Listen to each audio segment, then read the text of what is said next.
Assalamu alaikum, dear students. I hope you all should be well. Today, on 18th of April 2020, subject is General English, topic Beauty, a poem by John Edward Mansfield of class 9th. So, please open your book at page number 62. First of all, I will tell you about John Edward Mansfield. John Edward Mansfield, 1878 1967, was an English poet and writer. He is remembered as the author of the classic children's novels, The Midnight Hope and The Box of Delights. His many memorial poems, including The Everlasting Mercy and Sea Fervor. First of all, I will tell you what a beauty is. What a beauty is. The literal meaning of beauty is a quality being attractive. A quality being attractive. So anyone who possesses beauty is beautiful.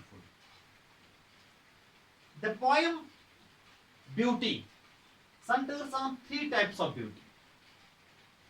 It explains, the poet explains three types of beauty. First, natural beauty.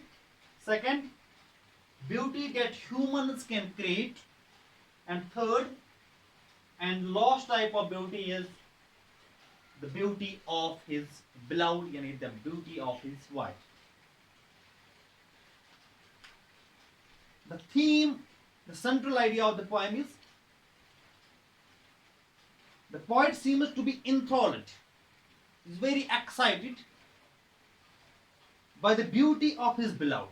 By the beauty of his beloved, he compares her, उसका मुवाजना करता है, he compares her to all the bounties, जो भी नेमतें हैं, जो भी चीजें हैं जो अल्लाह ताला ने क्रिएट की हैं, पैदा की हैं, bounties of nature, but finds her the most beautiful.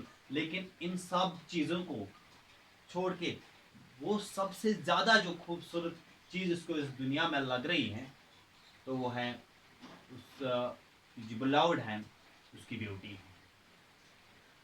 So the first two lines, the opening lines of the poem is, I have seen dawn and sunset on moors and windy hills, coming in solemn beauty like slow old tunes of Spain.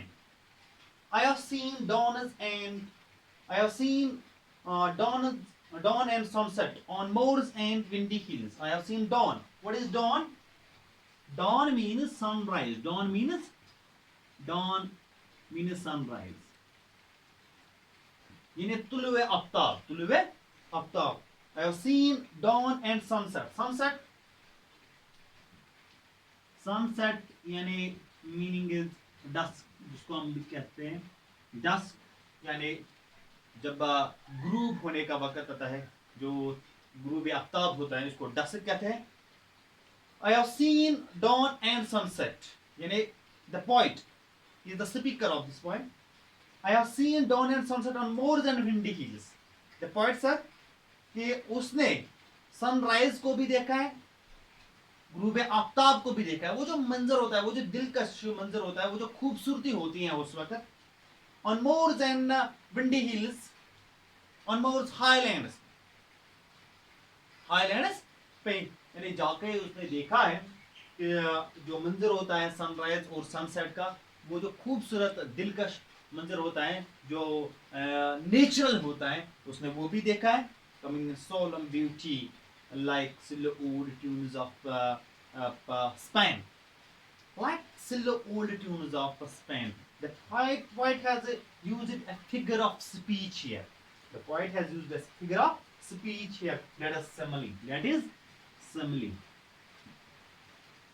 ये जो simile होता है, वहाँ यहाँ पे हम comparison करते हैं by like and as. तो like यहाँ पे इस्तेमाल हुआ है, तो वो कह रहा है I have seen dawn and sunset on moors and windy hills, मैंने तुलुए आफ्ताब को देखा है, गुरूब आफ्ताब को देखा है पहाड़ों पे, हाईलैंड्स पे, कमिंग इन सोलिंग ब्यूटी। लेकिन इनमें वो इतने इंप्रेसिव होते हैं, इतने सीरियस होते हैं, लाइक सिल्लो ओल्ड ट्यून्स ऑफ स्पेन, जिस तरह जो सिल्लो धीमे धीमे जो ट्यून होता है, ट्यून जहाँ जिस पोएम में ट्यून है वो रोमांटिक होता है, रोमांटिक मैं कहूँगा ये पोएम जो है ये रोमांटिक पोएम है।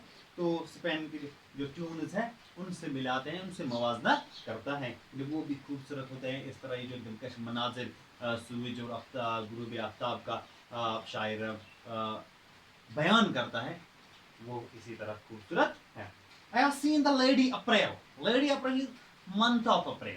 शायर कह रहा है कि I have seen the Lady April. मैंने अप्रैल के महीने को देखा है। Bringing the daffodils, जो खूबसूरत फूल लेके आता है, जो जरद रंग के जो येलो कलर्ड फूल होते हैं वो लेके आता है। अप्रैल के महीना वो खूबसूरत मौसम होता है। Bringing the springing rose and the soft warm April rain, और जिसमें घास होती हैं, खूबसूरत घास होती हैं, और जिसमें बारिश भी पड़ती है, warm, he enjoyed with the warm rain, और इसमें वो नहाता है, खुशी जाहिर करता है उस मनाजिर को देखकर, उस खूबसूरती को देखकर। ये सभी जो चीज़ें हैं ये नेचुरल ब्यूटी में आते हैं, और शायर यहाँ पे पर्सनिफाई करता है इस अप्रैल को, अप्रैल के महीने को। डैफोडिल्स यानी क्या ब्रिंग करते हैं, यानी वो क्या लाते हैं, वो क्या लाते हैं।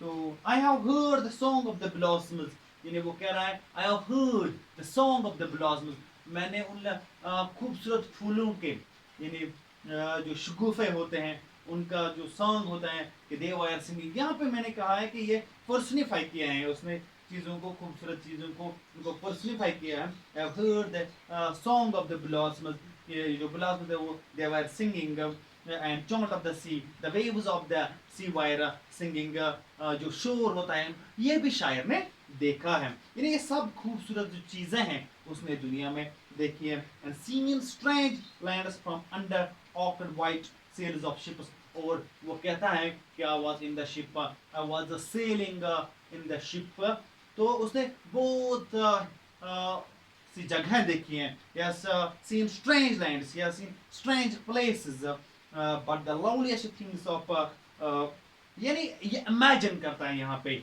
आई have seen strange lands from under awkward white sails of ships, यहाँ पे इमेजिनेशन है, यानी समले भी इस्तेमाल हुआ है, पर्सनिफिकेशन भी इस्तेमाल हुई है, और मैं कहूँगा और एक फिगर इमेजरी, ये मैं भी कहूँगा कि इमेजरी भी इस्तेमाल हुई है। इन्हें बहुत सारी जो फिगर्स ऑफ स्पीच हैं शायर ने इस पोएम में इस्तेमाल की है।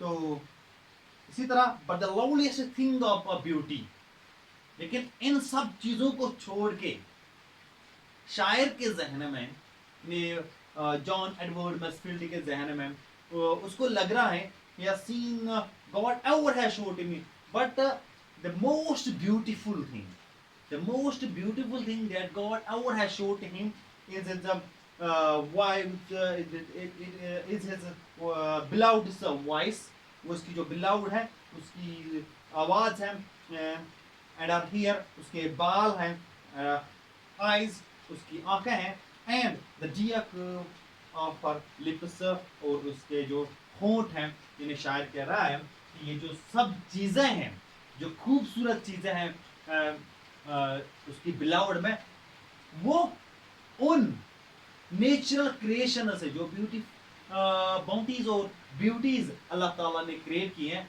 उनसे ज़्यादा खूबसूरत है। तो यहाँ पे जो वर्ड्स हैं सोलम मीन्स, सोलम जो है वर्ड है, solemn means serious and without any amusement, serious and without any amusement। तो spring means to move quickly, यानी spring जब वो घास हिलती थी तो उसके बारे में उसने spring word इस्तेमाल किया था, to move quickly and suddenly towards a particular place, blossoms state of flowering में जब शुरू पे निकल आते हैं, तो चॉट यानी सिंग, ये जिसमें कहा है चॉट ऑफ द सी, यानी the waves of the sea while singing. Arch means a structure consisting of a curved top on two supports. That's arch. Then इसके बाद है curve. That is turn. That is turn. So students, this poem is a comparison. Is a comparison between natural beauty and the beauty of a quite beloved. So I hope you all should have understand the poem, and I will come to you next time with another topic. Thanks.